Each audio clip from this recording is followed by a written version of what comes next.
Ciao, what's up everybody? All right, in this video today, we're gonna talk about the ever increasing one-way streets, traffic inside Saigon, how it's progressing, and we're also gonna talk about laws and how this is not America that you're living in here. And don't take America to other places you go to, live or stay. What in the hell is this? Hold on. So yeah, this isn't America, laws and rules. Let's see. And then, hold on. One-way streets and cars and sleeper buses getting pressed for traffic. So, first things first we'll talk about is they've been converting a lot of streets like this into one-way streets. So a street that was once before a two-way street like this, they're converting into a one-way now in Saigon. And a lot of them are happening in District 1. And this is to ease up traffic during rush hour. Because what's happening, like you see in Thailand, in Bangkok, is we're getting more and more cars each month. And with the cars, it brings traffic flow issues. So it's bringing a lot of congested traffic, stop traffic towards the rush hour periods. So they're trying to mitigate that damage by bringing in more one-way streets. It seems to be working pretty well right now.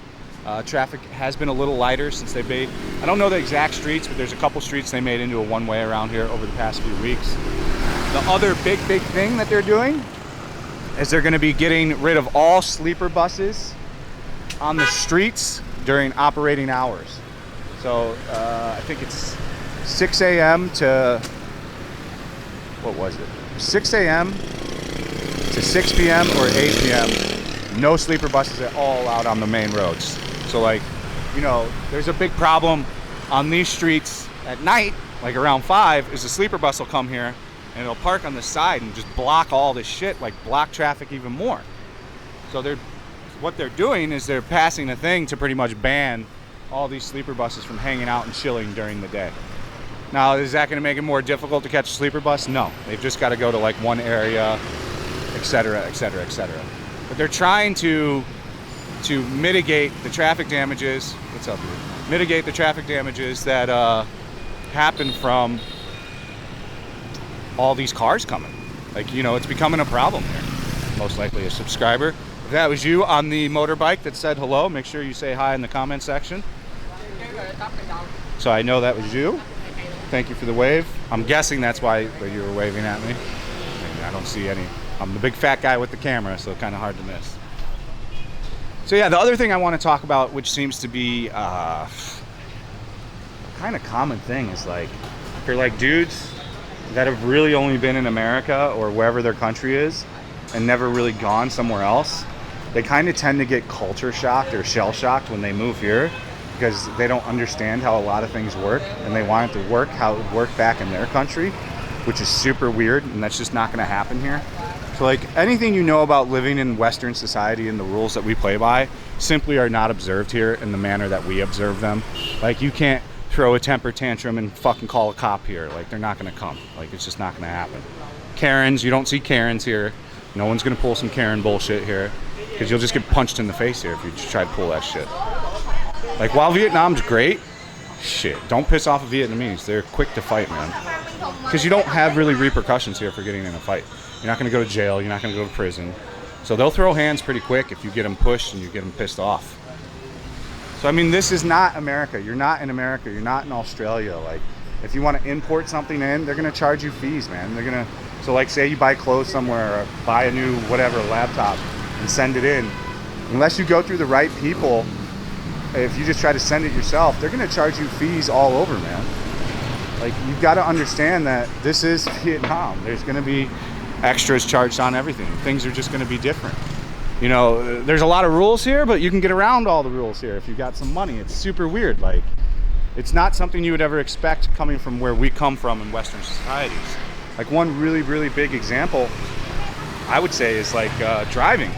You know, it's a big deal to get a ticket in America, and I'm sure Australia, and I'm sure England and shit too, like where all you guys are watching from. It's a big freaking deal to get a ticket in America. You know, you get enough of them suckers, you lose your license, your car insurance costs some crazy amount of money. Here, you ain't getting a ticket, man, unless you really piss the guy off or you ain't got no money. That's the only way. If you ain't got, I think really if you don't have any money is the only way you really get a ticket here. Like for the most part, I have never seen or heard of anyone getting an actual ticket. They set you a bribe fee and you pay that fee and then you just walk away. I mean, I don't get pulled over because I drive like a normal person. I have not been pulled over since I've lived here. I've not gotten in an accident, knock on wood, not to try to curse myself, but I don't really believe on that. But you know, I drive slow, I don't speed, I monitor the traffic laws, and nobody gives me shit. I never get pulled over. But I got friends here. I have one buddy, he got pulled over every week. Every single week when he was here. Because he just drove like a crazy Viet. You know, on the sidewalk, fucking wrong way on a one-way, which is common here. So he was paying bribes every week, but he never got a ticket either. He would just pay the bribe. So I mean, this isn't America, this isn't Australia, this isn't England, this is Vietnam, and Vietnam plays by its own rules. Ciao, Em. Hello. So they play by their own rules, they do their own thing, and that's one thing you've got to really wrap your head around, that this is how this goes here. Like, and most things are pretty cool here. Like, I have a shipping guy where I ship shit to in America, and then he ships it here or hand carries it on a plane. So then I usually don't pay an additional import fee here because that dude's actually carrying it, hand carrying that shit on the plane, or having someone hand carry it. It's a whole business they have, or having someone hand carry it coming here on the plane. So I mean, if there's a will and a way, there's a way and a will around everything here. Anything can be figured out with a little bit of money, which is kind of good and bad. There's parts of that aspect I really love, and then there's things about it I really don't like. You know, it of course breeds corruption. It slows things getting done. Let's use the subway line for an example. That thing's delayed upon delayed. You know, and it continues to get delayed and continues to get delayed. So these things aren't very helpful on that kind of stuff. So, you know, while you can pay to get around everything, that means a lot of people are going to shortcut to get around things. Like one of the things with the subway is they didn't pour enough concrete on some of the pillars, but they ended up fixing all that. The first subway line is pretty much done. It is done. The first subway line is done. Like, they've already taken rides on it. They've already been testing it. They're now trying to hire people to work it. That's the big problem now, is they don't have the money to hire the amount of staff needed to go and work the first line. But it is done. What is this? Investment and Trade Promotion Center of Ho Chi Minh City. I don't know, that seems new. I don't remember that even being there. Kind of cool graphics though. Ho Chi Minh City Products Week. Mechanical and electrical devices. I need to eat some food, man. I'm dying. I gotta get a banh mi, banh mi, banh mi, banh mi, banh mi, banh mi. There's a good banh mi around here somewhere. I forget where it's at. Not the open face one. Man, is it hot. And I gotta switch out batteries. So yeah, let me make sure I covered everything on the list I wanted to. We comboed a couple of things into this video that I wanted to talk about. But yeah, one-way streets are gonna become more and more of a thing in District 1 and other districts. They're also getting rid of a lot of roundabouts and installing traffic lights. They're trying to figure out how to handle all these cars, is really what's happening. And you got a sleeper bus down here right now, sitting down there. Those things cause traffic problems everywhere where they sit like that. Because the roads aren't wide enough here. They didn't build them wide enough. I think that's all we got. So as far as importing stuff here, you know, I've got a video on it where I link to the guy's website if you want to do that. It's not cheap, it's gonna be costly.